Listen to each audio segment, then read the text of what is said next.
humanamente, mas você recebe isto pela sua camada de sentimento. Você não está sofrendo com ele, você está com ele enquanto ele está sofrendo, o que é bem diferente. É uma proximidade, uma abertura de coração para coração, pela qual você sustenta a intensidade do outro perto de seu espírito. Mas não há nada desagradável ou doloroso para você neste estado. Um dos objetivos principais da técnica de regressão é ajudar a desenvolver esta habilidade para sentir o que outros experimentam em seus corpos e mentes, através de um espaço de compaixão superior. Enquanto representando o papel do conector, acontecerá cada vez mais de você ter uma sensação ou receber uma imagem logo antes do cliente mencioná-la. Estes momentos de percepção compartilhada, frequentemente são acompanhados de uma sensação tangível de que seu superior está presente e participando do processo. Essencialmente, sentir é um modo de conhecimento através da unidade. Tem a ver com se sintonizar em um objeto ou uma pessoa e deixar suas qualidades se tornarem vivas dentro de seu próprio self. Mais que apenas reverberar junto com o objeto, esta é uma experiência de unidade metafísica. É claro que existem níveis em tal experiência, mas conforme sua capacidade para sentir cresce, esta percepção de unidade fica cada vez mais clara. A unidade associada a sentimentos lhe dá a capacidade para entender coisas e seres através do lado de dentro. Você deixa de olhá-los por fora e se espantar com as diferenças entre você e eles. Se, através do sentimento, você pode se tornar um com o que eles são, seja apenas por um instante, então, não haverá jeito de permanecer um estranho a eles. Esta percepção, sem a qual amor pode apenas ser uma fachada, implica em uma profunda aceitação metafísica de situações e pessoas. Você pode não concordar com o que uma pessoa diz ou faz. Você pode trabalhar em uma direção diferente com objetivos opostos. Entretanto, sentir faz com que você experimente uma unidade, ser uno com aquela pessoa. Você faz o que você tem que fazer, mesmo se isso não servir aos interesses dessa pessoa, mas você participa do plano cósmico, porque sua ação está baseada em reconhecer a natureza essencial da pessoa, não em negá-la. Conforme você avança no trabalho, você começa a experimentar uma inesperada e vasta gama de sentimentos e sensações, porque você se abre a várias modalidades muito além dos limites habituais da mente. No nível do humanas-mente e suas emoções, você só pode entender, até certo ponto, o que é similar a seus próprios padrões. Se algo ou alguém é muito estranho à sua própria experiência, então se torna um completo mistério. A mente não consegue, nem ao mesmo ter uma ideia de como seria a sensação de ser assim. Por outro lado, sentir não é limitado por essas rígidas imposições e abre o seu universo interior a todos os tipos de novas compreensões. 4.5 A vasta gama de sentimentos. Este último ponto é importante, porque corrige uma falsa ideia que muitas pessoas têm, implicitamente, sobre elas mesmas. Elas tendem a pensar que por um lado existem as emoções, e pelo outro, amor incondicional e compaixão, como se estes dois fossem os únicos sentimentos possíveis. Claro que, a ideia de amor incondicional é muito agradável, mas tente imaginar uma vida na qual todas as emoções picantes seriam substituídas por amor incondicional e nada mais. O espetáculo seria terrivelmente chato, um paraíso insípido no qual todo mundo estaria preso no mesmo sentimento. Na realidade, é exatamente o oposto. Conforme você desenvolve sua capacidade para sentir, você se torna capaz de se sintonizar com todos os tipos de pessoas e saber o que elas experimentam, dentro de você mesmo. Então, a descoberta notável é justamente que todo mundo parece mais ou menos preso em uma certa variedade de emoções, as quais não variam muito de uma pessoa para outra. Dá a impressão de que apenas uma dúzia de notas musicais são repetidas infinitamente, por milhões e milhões de pessoas que estão encarceradas em suas emoções como em uma gaiola, e impossibilitadas a se abrirem a qualquer outra coisa. Em contraste, sentimentos parecem como uma vasta e fluida variedade de estados e experiências. Sendo um meio de conhecimento através da identidade, sentimentos lhe permitem reverberar com várias frequências novas além das limitações habituais da mente. Isto não só se aplica a se sintonizar em outras pessoas, mas também a tudo ao seu redor, animais, plantas e objetos inanimados. Esta habilidade para sentir resultará em um banho de dádivas, como um aumento da sensibilidade artística e criatividade, maior tolerância e compreensão para com os outros. Paradoxalmente, os seres humanos adquirem muito mais originalidade quando eles se abrem à esfera dos sentimentos, porque eles começam a experimentar modalidades mais variadas e refinadas de ser. 4.6 A camada de sentimentos e alquimia do corpo astral. Nós explicamos como as emoções pertencem à humanamente que corresponde à camada do corpo astral. Vamos agora considerar a camada na qual os sentimentos acontecem. Embora eles tenham uma conexão direta com o self, o ego, sentimentos pertencem a uma camada diferente. Para usar a analogia de uma lâmpada elétrica incandescente, a própria lâmpada poderia ser vista como self, enquanto os sentimentos são similares à luz que dela irradia. Sentimentos pertencem a uma esfera na qual o self encontra expressão, conhece o mundo e responde a ele. No sistema de Rudolf Steiner, o self-espírito é o que corresponde à camada de sentimentos. Infelizmente, seguindo a terminologia teosófica, Steiner, às vezes, usou a palavra manas como sinônimo para self-espírito. Isto é um engano muito grande, pois manas, em sânscrito significa justamente o oposto, a camada de pensamentos e emoções reacionais. Em suma, da mesma maneira que o corpo astral é a camada de emoções e pensamentos reacionais, assim o self-espírito, ou Vijnana Maya Kosa, é feito de sentimentos. O começo da iluminação espiritual consiste em substituir o corpo astral por esta nova camada que, atualmente, não é muito desenvolvida na maioria dos seres humanos. Do ponto de vista de alquimia interior, isto significa construir um novo veículo, um corpo astral transformado, que seria a morada dos sentimentos. O termo corpo astral transformado é de alguma maneira enganoso, pois dá a ideia que a nova camada nova será construída fora do velho corpo astral, depois de algum processo de transformação, o que não está correto. A nova camada é feita a partir da mesma substância do self, ego, construída pelo self, do mesmo modo que uma aranha constrói sua teia, de acordo com um exemplo frequentemente usado na tradição hindu. Assim, no lugar do corpo astral transformado, seria mais apropriado usar o termo corpo astral transubstanciado. Pode ser feito um paralelo com a busca dos alquimistas pelo ouro. Na simbologia astrológica e alquímica, o ouro representa o sol que não é outro senão o espírito ou self, ou ego. Seguindo a mesma analogia, os metais básicos podem ser relacionados às paixões, emoções e reações do corpo astral. Metais básicos se tornando ouro correspondem à transformação através da qual o corpo astral é substituído pelo self-espírito, ou corpo astral transubstanciado. Por ser feito do ouro do espírito, o corpo astral transubstanciado, camada de sentimentos, permanece intocável por flutuações emocionais e pode manter sua integridade no processo da morte. Pode ser, então, chamado, corretamente, de veículo da imortalidade, ou corpo de imortalidade.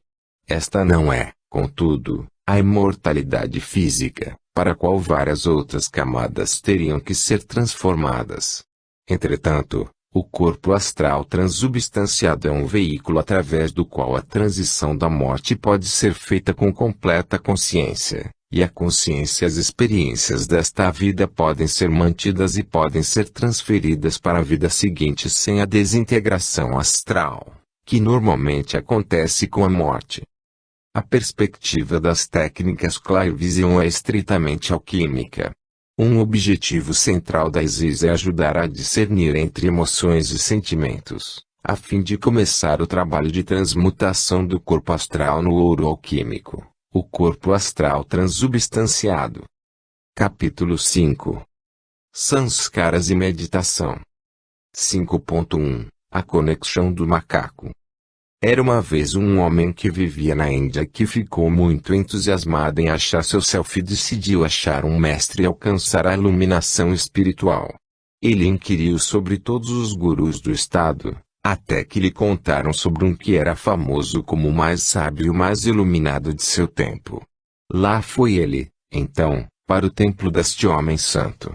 Assim que ele chegou, o guru lhe fez a pergunta tradicional: o que veio você buscar aqui? O homem era muito direto. Guruji, eu ouvi dizer que você é uma grande sábia. Você me dará iluminação espiritual? O guru sorriu. Certamente, filho, eu lhe darei iluminação. O novo discípulo foi levado à alegria. Isso é maravilhoso, Guruji. Obrigado, muito obrigado. E o que teria eu que fazer para ser iluminado?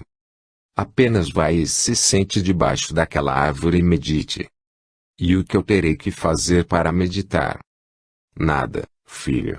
Apenas se sente embaixo da árvore com seus olhos fechados. Mas o que quer que você faça, não pense em macacos. Isso é tudo. E você alcançará a iluminação. Nosso homem ficou tão deliciado com as novas de sua iminente iluminação que se esqueceu de sua mala e foi se sentar imediatamente embaixo da árvore. E ele começou seu processo de meditação. Porém, 10 segundos depois que ele tinha se sentado numa bonita posição de lótus e fechado seus olhos, um primeiro macaco apareceu na sua meditação. Ele imediatamente espantou isso para longe de sua mente. Mas 10 segundos depois outro macaco apareceu, e mais um, e mais um. Para seu constrangimento maior, depois de meia hora, o homem tinha visto cada possível macaco indiano. E então, implacavelmente, sua mente começou a lhe enviar imagens de macacos africanos. Depois de outra hora, e alguns mil macacos mais, o novo discípulo decidiu que o caso estava sem esperança e voltou para o mestre. Guruji, você tem que me contar mais sobre a natureza da mente. Depois disso, o guru começou a instruí-lo no conhecimento das sanskaras. 5.2 Cogito ergo non sum, eu penso, entretanto eu não sou. Tornar a mente completamente silenciosa não é impossível, mas requer um deslocamento para um estado diferente de consciência. Se você permanecer na camada habitual do manas-mente e tentar bloquear o fluxo de pensamentos é uma iniciativa notoriamente sem esperança. Quanto mais você tentar lutar, mais a mente se rebela e envia pensamentos à sua consciência. Se você nunca experimentou isso por você mesmo, tente se sentar durante alguns minutos com a resolução firme de não pensar, como novato discípulo de nossa história. Você será logo convencido de que tentar parar a mente enquanto estiver operando pela mente é pura perda de tempo. Como vimos anteriormente, estas flutuações mentais constantes são chamadas vrittis em sânscrito. A raiz VRT significa virar, e o sufixo t é usado para criar substantivos de ação. Então, vritti significa ação de virar. O fato de virar. A palavra é totalmente apropriada, pois cada uma destas pequenas flutuações, ou vrittis, tende a virar sua mente em uma direção ligeiramente diferente. Um vritti vem, e mais um, e mais outro. E se você não está vigilante, alguns minutos depois, você se encontra em um estado mental completamente diferente. Contanto que sua consciência esteja atuando no manas-mente, a razão pela qual é impossível de parar o vrittis é bem simples. O manas-mente é feito de vrittis. Esta camada de emoções e pensamentos atua como um véu que esconde o self, assim como mostra os primeiros versos de Patanjali Yoga Sutras. Faça o véu de vrittis cair, e imediatamente sua natureza real é revelada. Uma vez que humanas-mente perpetua sua dança infinita, você permanece absorvido pela vertigem. Isto significa que sua consciência tem sido infestada pelo vertigem há tanto tempo, que você não consegue, nem mesmo imaginar que você pode existir além deles. Você chega a acreditar que pensar significa ser, enquanto que é justamente quando você está no humanas-mente que você está desconectado do self. Um homem que veio a ser considerado como um dos pais do pensamento racional, o filósofo francês René Descartes, do século XVII, impressionou gerações de filósofos com a declaração: cogito ergo sum, penso, logo existo, sou. 3 séculos e meio depois, o tempo veio a nos dar um novo começo, com a reivindicação oposta: cogito ergo non sum, eu penso, então eu não sou. Sinto muito, Sr. Descartes, mas é justamente quando nós deixamos de pensar que começamos a ser. Se há uma camada que pode ser dita que existe, é aquela do self. Na medida em que somos pegos nas flutuações mentais do humanas-mente, estamos desconectados do self.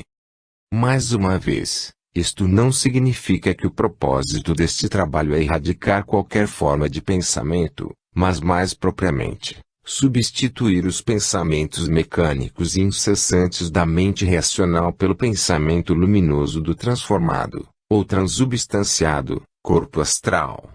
Estas duas formas de pensamento são tão radicalmente diferentes que é um grande erro usar a mesma palavra para ambas, da mesma maneira que emoção não pode ser usada tanto para o amor do gato quanto o de Cristo. Uma das características do pensamento do corpo astral transformado é que este pode ser desligado à vontade. Ao contrário do pensamento do humanas-mente, ele não acontece mecanicamente e involuntariamente, mas é um ato completamente consciente de vontade própria. 5.3 Neutralizar as principais sanskaras para pacificar a mente. Os vértices são de um interesse fundamental para o nosso estudo dos mecanismos da mente em relação à regressão, porque eles são um indicador direto da presença e dinamismo das sanskaras. Nós descrevemos humanas-mente como sendo feito de reações, pensamentos reacionais e emoções reacionais. Humanas-mente está cheio de ondas de reações, e os vértices são estas ondas. Assim como no oceano há ondas grandes e ondulações, assim no humanas-mente há reações principais causadas por grandes sanskaras, e ondulações infinitas causadas pela grande quantidade de micro-sanskaras. Uma compreensão fundamental é que o corpo astral é feito de sanskaras. Sua verdadeira natureza é agarrar e reagir, e sua substância é como um mar de sanskaras, algumas grandes, algumas pequenos, algumas mais ligadas às emoções, outras mais ligadas aos pensamentos. Mesmo apesar do corpo astral não possuir uma unidade e consistir em uma combinação de partes diferentes e mal acasaladas, todas suas partes estão fortemente interrelacionadas. Por exemplo, suponha que você seja afetado por uma forte emoção logo após de se indispor com alguém de sua família. Se, logo após o acontecido, você se sentar e tentar meditar, notará que sua mente estará muito mais agitada por pensamentos que o habitual. Muitos destes pensamentos não terão nenhuma conexão com a situação presente. Eles serão os vértices normais, porém mais rápidos e mais intensos que o habitual. O que está acontecendo? A emoção está agitando a camada inteira da mente reacional, resultando em um aumento da atividade do vértice. O mar está agitado nas profundezas, então, sua superfície inteira é coberta com ondas. Outro modo de explicar isso é que uma intensa carga emocional foi ativada, e isto está alimentando todas as outras sanskaras. É como se a tensão na mente racional tivesse sido aumentada, e tornado disponível uma voltagem e intensidade maior para todas as outras sanskaras. O resultado é um aumento da atividade de vértices de vários tipos. Esta observação é significante, fornece uma pista para alcançar o silêncio mental durante meditação. Claramente, Nós queremos nos libertar dos vértices para descobrir o self, que está escondido atrás deles. Nós constatamos a origem do nosso pensamento perpétuo como sendo incontáveis micro-sanskaras, das quais a substância real da mente é tecida. Mas se nós tivéssemos que erradicar cada e toda micro-sanskara antes de atingirmos a paz mental, a tarefa seria infinita, simplesmente porque você não pode esvaziar um oceano com uma colher de chá. A situação é bem diferente. Não é o número ilimitado de micro-sanskaras que torna a mente incontrolável, mas o fato de que estas micro-sanskaras são alimentadas pela carga emocional de um número limitado de grandes sanskaras. Se você não pode fazer sua mente sossegar, não é porque é feita de micro-sanskaras. Por si mesmos, estas micro-sanskaras não seriam fortes o suficiente para manter sua mente frenética. Eles certamente criam ondas em sua consciência, mas você poderia apenas observar e poderia deixar que estas enfraquecessem, sem perder sua linha de autoconsciência. Se você não tem paz mental, é porque algumas tempestades estão acontecendo permanentemente em sua mente reacional, devido às cargas emocionais associadas com o número limitado das grandes sanskaras. Você pode não vê-las, e nem estar ciente de suas presenças, porque elas têm operado na sua mente quase que constantemente, desde quando você pode se lembrar. Porém, é a energia delas que alimenta todas as outras micro-sanskaras e torna a mente reacional incontrolável, devido à voltagem excessiva. Mais de 99% de sua entropia mental é devido a menos de 1% de suas sanskaras e à intensidade maligna que elas espalham. Isto sugere que não é, necessariamente, sempre meditando, que você chegará a um estado apropriado de meditação, para além do humanamente, mas sim olhando para este 1% de sanskaras de intensa nocividade e neutralizando-as. Se você tem meditado durante vários anos sem qualquer resultado decisivo, você deveria ponderar sobre este ponto, pois isso poderia salvar outros 20 anos de meditação que não conduziriam a parte alguma. 5.4 Até que ponto a meditação pode neutralizar sanskaras? A pergunta que, logicamente, se segue é: não é suficiente o meditar para neutralizar sanskaras, sejam elas grandes ou pequenas? Esta é uma pergunta-chave, pois te permite entender o maior papel que a regressão pode representar em um caminho espiritual. Teoricamente, sim, é suposto que um sistema formal de meditação lhe permita clarear a totalidade de sua mente.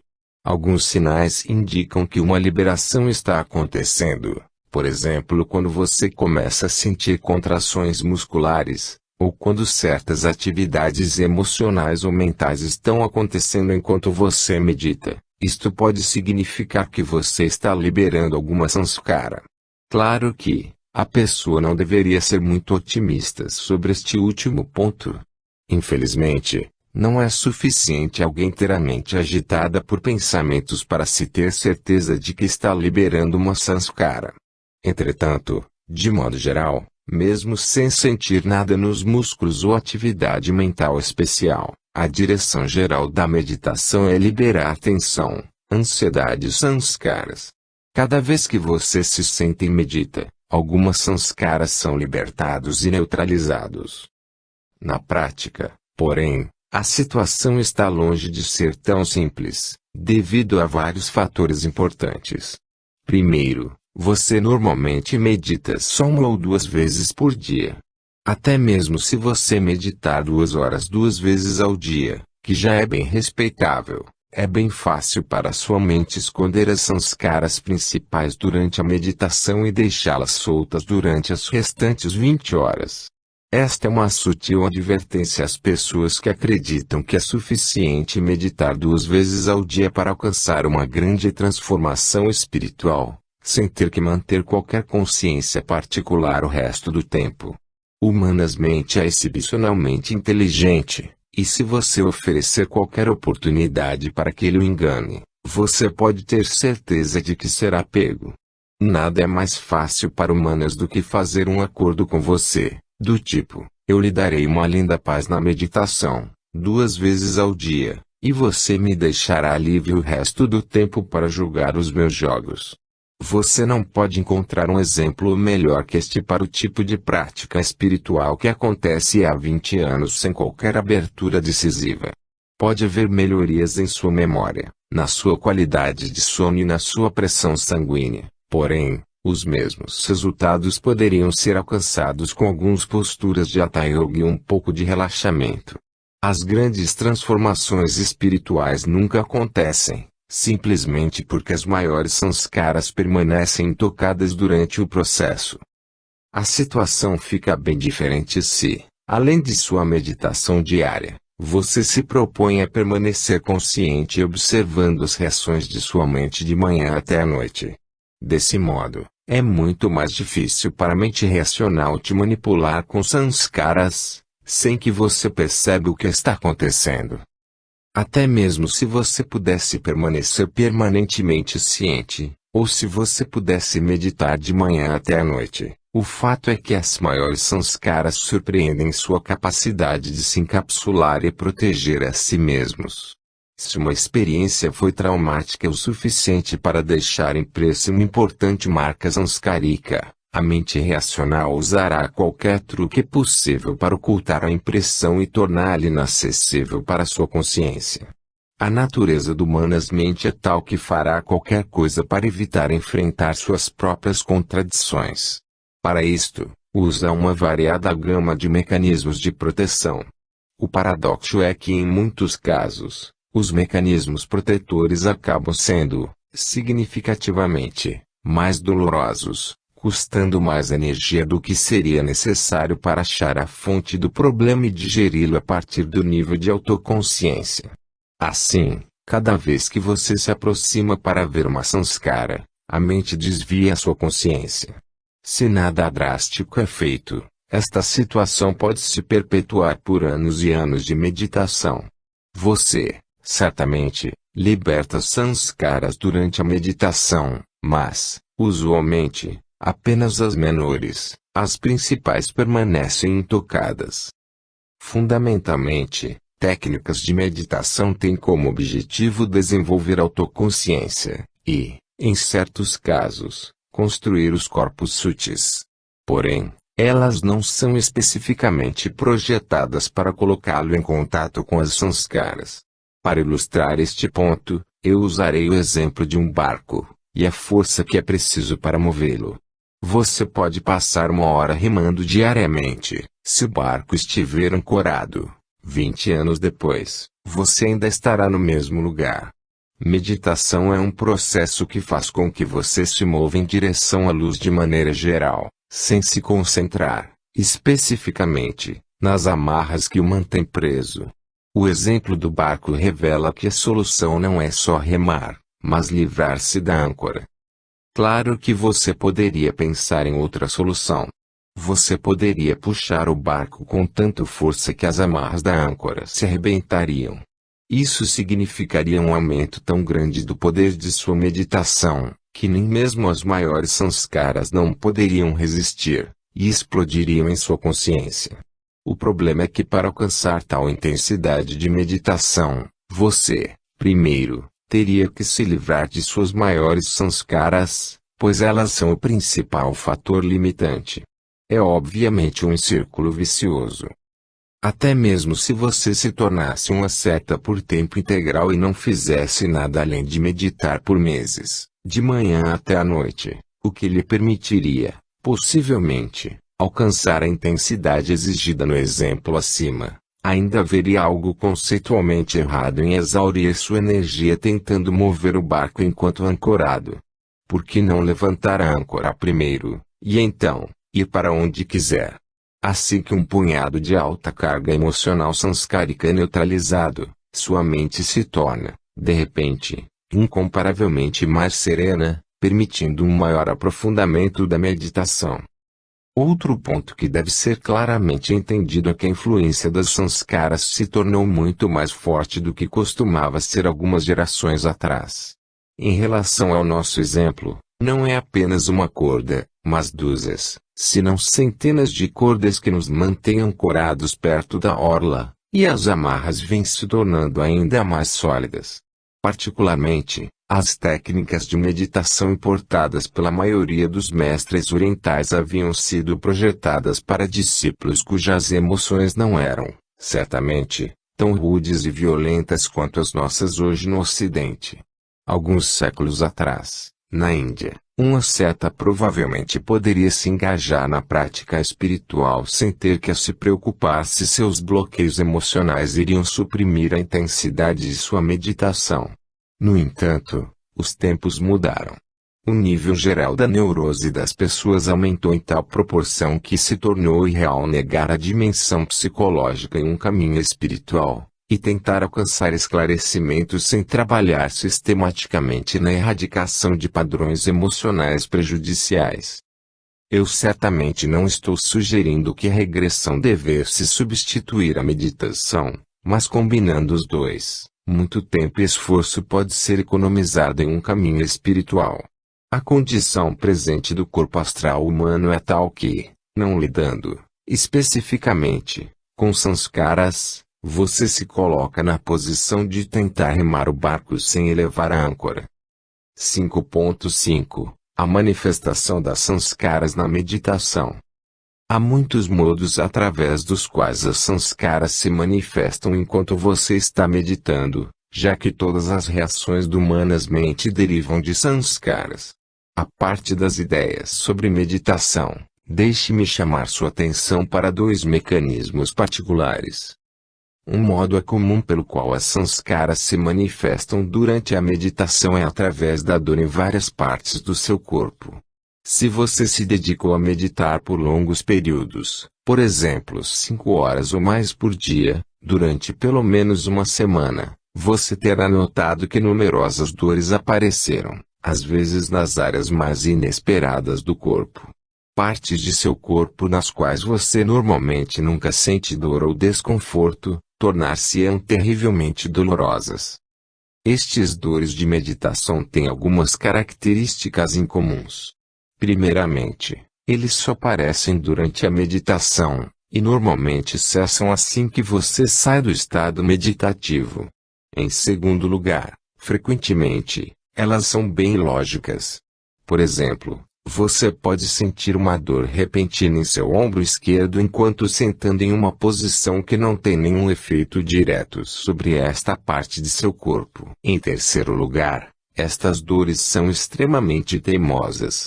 Quando seguindo um curso prolongado de meditação, você pode sentir a mesma dor, no mesmo lugar, todo dia, e toda hora que você medita, por dias e dias sem qualquer alívio.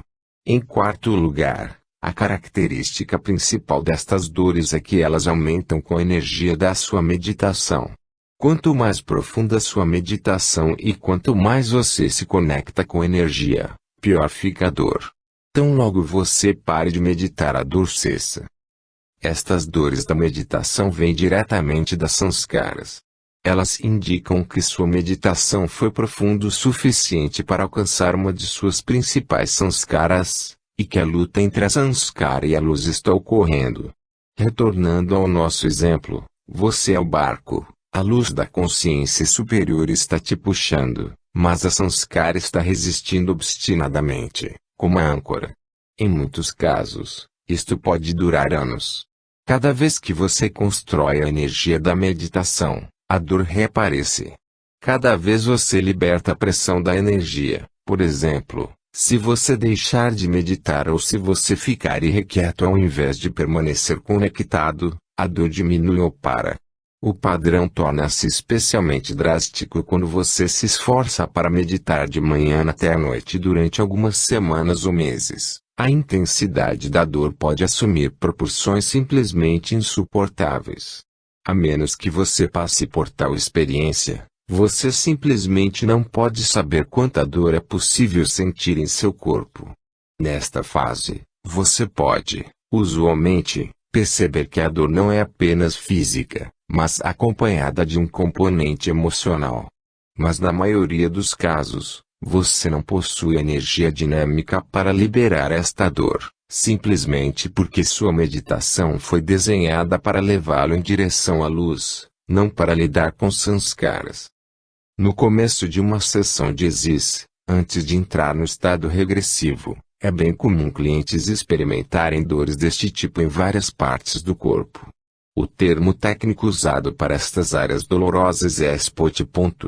Os spots são manifestações diretas das sanskaras. Os mecanismos por trás deles são idênticos àqueles por trás das dores que surgem na meditação profunda. A energia de Isis, porém, opera diferentemente da meditação. Não age como um instrumento de elevação espiritual geral, mas é dotado de um dinamismo especial designado para revelar as sanskaras e neutralizar o poder delas. Em outras palavras, é uma energia que não trabalha no intuito de rimar o barco, mas que a especializa em lidar com âncoras. Portanto, a experiência será completamente diferente. Ao invés de sentir a dor e nada mais, a dor se transformará rapidamente em uma emoção. Por exemplo, você sentirá uma intensa tristeza, ou raiva. Você se reconectará com a carga emocional presa a sanskara.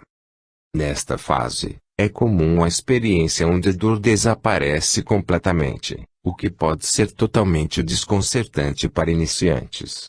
Como eles poderiam sentir tal dor intensa alguns segundos atrás, e a dor desaparecer assim que eles se tornassem cientes da emoção? O desaparecimento da dor indica que a camada que encobre a sanskara foi removida. Você se reconectou com a emoção, e todas as circunstâncias relacionadas ao episódio traumático começam a retornar à sua consciência. Por conseguinte, não há mais qualquer necessidade de mecanismos de proteção. Reuniu-se as condições necessárias para a liberação da carga emocional associada a sanskara.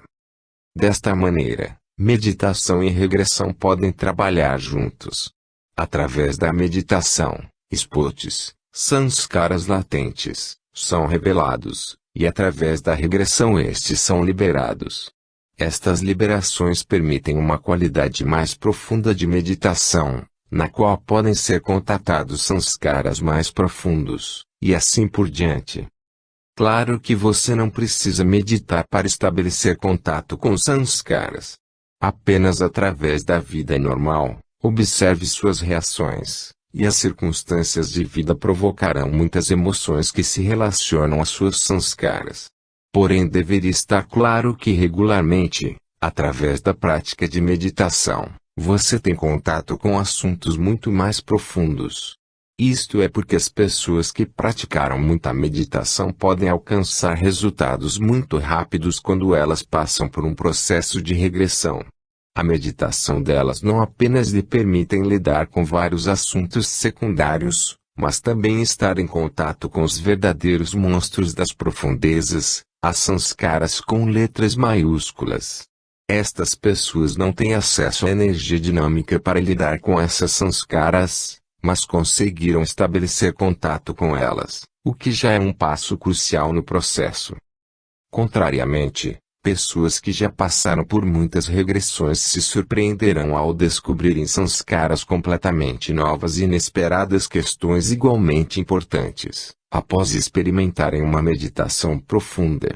Da mesma forma que a regressão pode ser um complemento poderoso para a meditação aumentará grandemente a profundidade da regressão. 5.6 Ondas. Vamos agora examinar outro mecanismo pelo qual as sanskaras se manifestam durante a meditação. A experiência que vamos descrever é muito importante.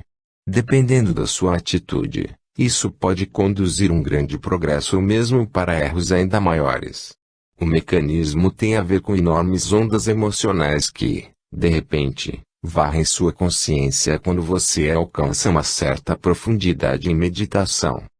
O tipo de estados meditativos que nós estamos nos referindo agora não pode ser alcançado apenas meditando durante algumas horas por dia, seja a técnica que for. Para que essas ondas aconteçam, você, normalmente, precisa de um total afastamento da vida mundana, não fazendo nada além de meditar, por pelo menos algumas semanas. A experiência requer total isolamento, ou, pelo menos, que você não fale durante aquele período. Não deveria haver nada que pudesse distrair sua mente, nenhuma atividade acontecendo ao seu redor, nenhum telefone, nenhum correio, apenas meditando, comendo e dormindo. Em algumas práticas de iniciação, isto é levado a cabo em uma cripta subterrânea, em escuridão absoluta. A pedra que o cerca provê o isolamento de todas as vibrações do mundo. Os princípios atrás desta prática estão claros, em grandes proporções. Você é o produto de seu ambiente. Uma vasta parte de suas emoções e padrões de pensamento vem do que seus pais, amigos e sócios que imprimiram em você, como também de todas as impressões sensórias colecionadas desde que você nasceu. Então, nos perguntamos o que existe além desta acumulação introduzida e impressa. O que permaneceria exatamente de você, se isso tudo fosse apagado? O que, dentro de você, seria de natureza eterna e não somente o produto de seu ambiente? Claro que, tal período intensivo de meditação não deveria ser tentado sem a devida preparação. Somente quando você tenha se dedicado e se submetido a um trabalho sobre si mesmo, alcançando um sincero grau de estabilidade emocional, que podem ser tentados tais períodos longos de meditação e por tempo integral. Além disso, embora nós estejamos alcançando uma idade de auto-iniciação, eu ainda recomendaria que você buscasse o conselho e a proteção de um guia competente antes de lidar com práticas explosivas deste tipo. O que acontece depois de algumas semanas de meditação em tempo integral e isolamento? Você descobre algumas modalidades completamente novas de você. De vez em quando, aberturas de conscientização acontecem, e você percebe que, até então, você sempre tinha existido dentro de uma certa moldura, sem nunca cruzar seus limites. A atmosfera, o sabor e as rotinas estereotipadas em sua cabeça sempre foram as mesmas, mas você nem mesmo as notava, simplesmente porque faltava referências. Nunca tendo experimentado qualquer outra coisa, você acreditou que era o que toda pessoa poderia ser. Então, de repente você percebe que pode ser completamente diferente. Utilizando uma analogia preciosa aos mestres hindus, até então você tinha apenas visto o mundo com óculos verde. Agora, você descobre que também pode enxergá-lo com óculos amarelos, azuis, ou até mesmo sem óculos algum. Junto com estas aberturas, outra experiência é provável de acontecer: ondas inesperadas, súbitas, e totalmente violentas de emoções ou desejos. Por exemplo, você é levado repentinamente por um desejo irresistível de voltar para o mundo e estudar o tal. Dentro de um minuto, se torna a coisa mais importante em sua vida, uma coisa que você quer e que parece segurar a chave para uma completa planificação. É como se você tivesse alcançado uma absoluta certeza interior sobre qual direção seguir. Enquanto você está supostamente meditando, sua mente começa a arrumar todos os detalhes freneticamente. Que livros vai ler primeiro? Como se inscrever no próximo curso de chinês na universidade? Onde comprar roupas chinesas? E como achar um mestre toísta? Então, algumas horas depois, algo surpreendente acontece. Outra onda emerge, completamente diferente da primeira. Você, de repente, sente uma necessidade irresistível de pegar o primeiro avião para Nova York, encontrar uma amiga que você não vê há 15 anos, e casar-se. O toísmo desapareceu completamente de sua mente, e a certeza anterior foi substituída por uma nova. A única coisa que pode preencher sua vida agora é ir e se casar com aquela pessoa, que nunca foi realmente uma amiga íntima antes, e que você não vê há mais de 15 anos. Sua meditação muda. A mente se torna hiperativa, organizando todos os detalhes da viagem, o agente de viagens de quem você comprará a passagem, o que você usará no casamento, que nomes dará aos filhos, e assim por diante. Se você puder resistir a este feroz ataque emocional, e puder permanecer em sua retirada de meditação ao invés de pegar o primeiro avião para Nova York, o que acontece? Algumas horas, ou talvez um dia depois, outro maremoto varre sua consciência e você quer começar uma editora, ou fazer arte dramática, ou se tornar um ministro metodista ou um político. O mais notável sobre estas ondas é sua intensidade. Elas parecem estar vindo de lugar nenhum, e quando você menos espera, a violência delas o empurra ao limite do que você pode aguentar.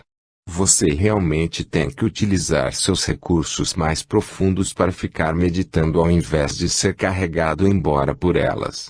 A maioria das pessoas tende a acreditar que receberam um sinal inconfundível do destino quando são golpeadas por uma onda dessas. Elas acreditam que acharam o verdadeiro propósito de suas vidas. Poderia levar uma vida inteira para satisfazer quaisquer destes desejos. Esta é uma das razões pelas quais você tem que estar completamente preparado antes de passar por este tipo de prática meditativa longa e intensiva. Se você se rende à primeira onda, e termina em Xangai, o que pode acontecer terrivelmente rápido sob tais circunstâncias, nada de bom provavelmente acontecerá. A decisão de voar para a China não foi tomada a partir do livre-arbítrio, mas ditada pela pressão de uma samskara. Cedo ou tarde, outra samskara o levará em outra direção. Se você deixar sua vida ser regida pelo caleidoscópio do Manas-mente, o resultado final só pode ser o caos. Até mesmo se você tivesse êxito na China, o que seria um samskara sucesso? Sua linha espiritual estaria perdida, e poderia levar 20 anos antes de você encontrá-la novamente.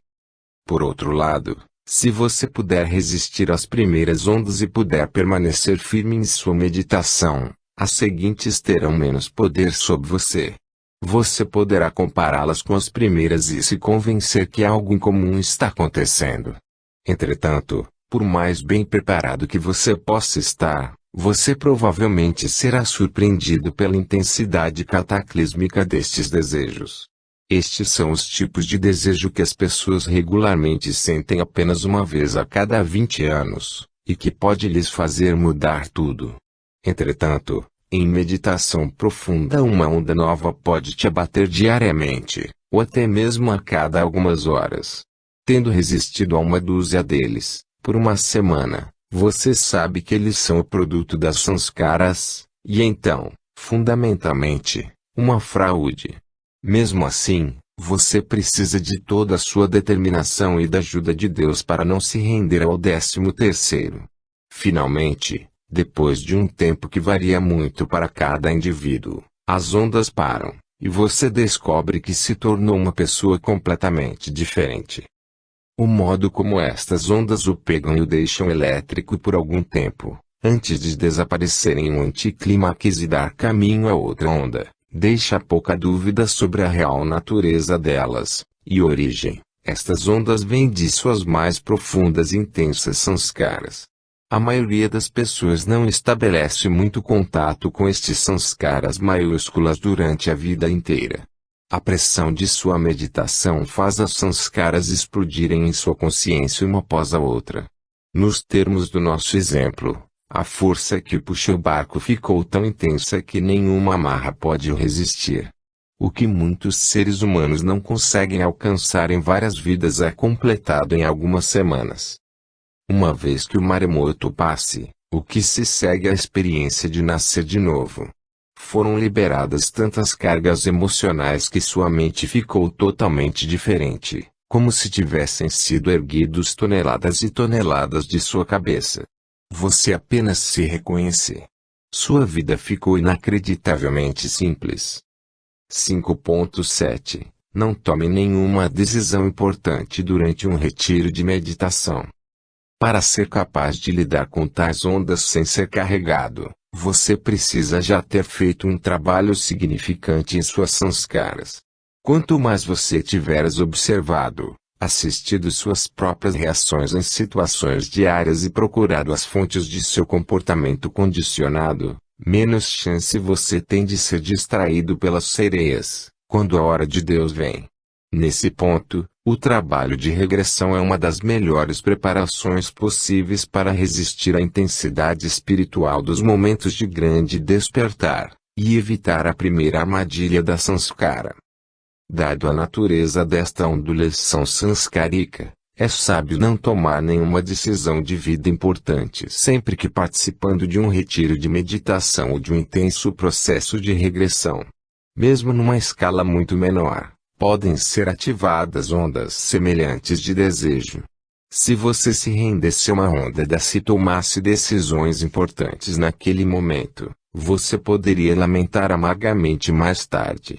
Mais uma vez, tais decisões não estariam baseadas em livre-arbítrio e nas reais aspirações do self, mas na tirania das sanskaras. A sabedoria recomenda, primeiro, terminar o retiro de meditação ou a regressão intensiva, e então esperar algumas semanas antes de tomar qualquer decisão importante. 5.8 Uma nota sobre os joelhos. Os joelhos são uma exceção ao padrão de dores profundas que acontecem na meditação devido ao aparecimento das sanskaras. Se um spot no ombro, nas costas, ou qualquer outra parte de corpo, com exceção dos joelhos, se tornam doloridos sob a pressão da meditação profunda, a melhor atitude é permanecer imóvel e observar o spot. Apenas permaneça ciente dele. Se você se inquietar, estará diminuindo a pressão da energia e evitará a sanskara. Simplesmente, observe o spot, e deixe que ele amadureça através de sua quietude e consciência. Se não desaparecer, faça uma regressão sobre isto.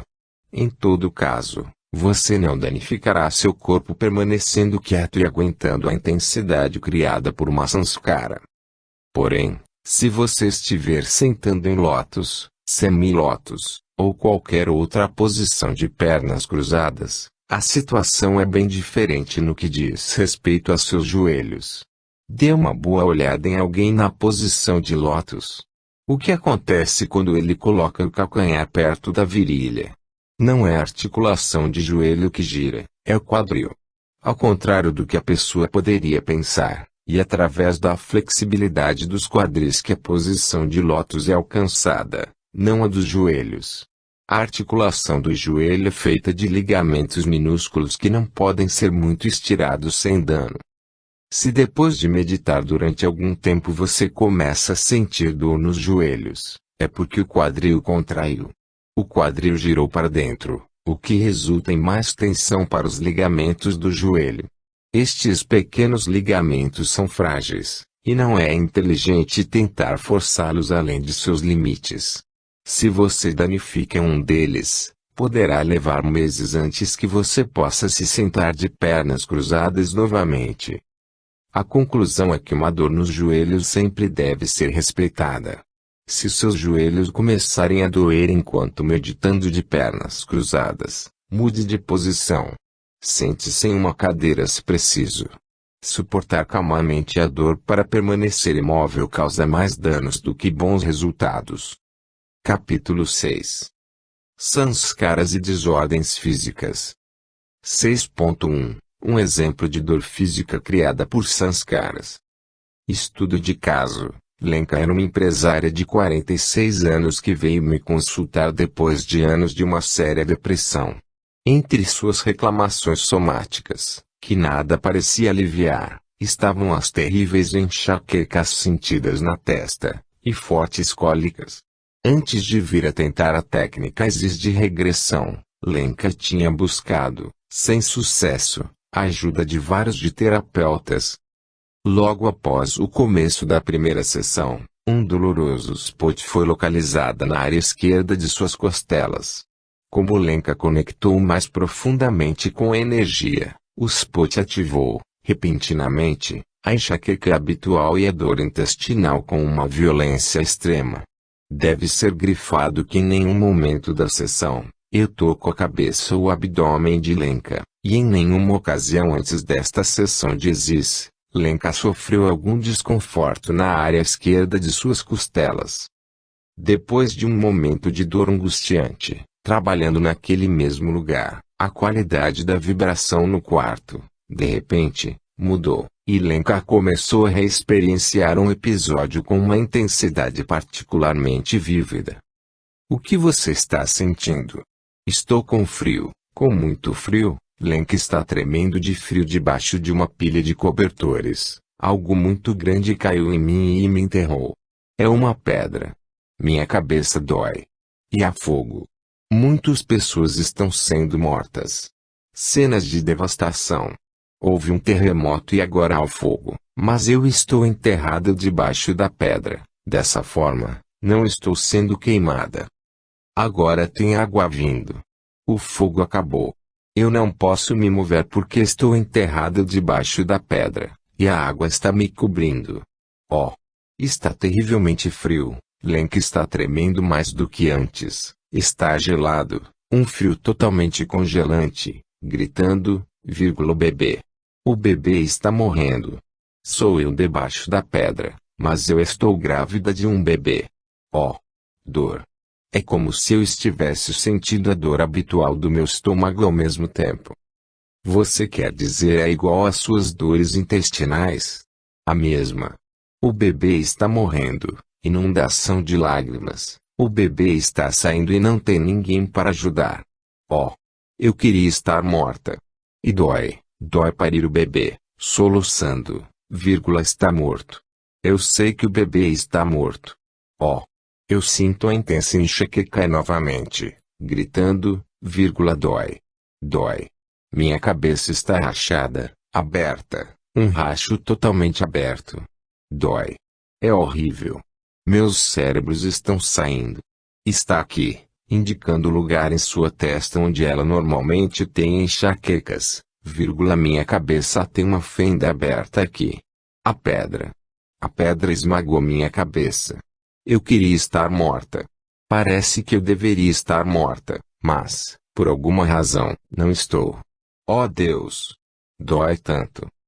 Depois da sessão, Lenka me contou o quanto ela sempre teve medo de ter uma criança, o que, de repente, começou a fazer sentido depois de reexperienciar esse episódio. Ela tinha ficado grávida 5 vezes.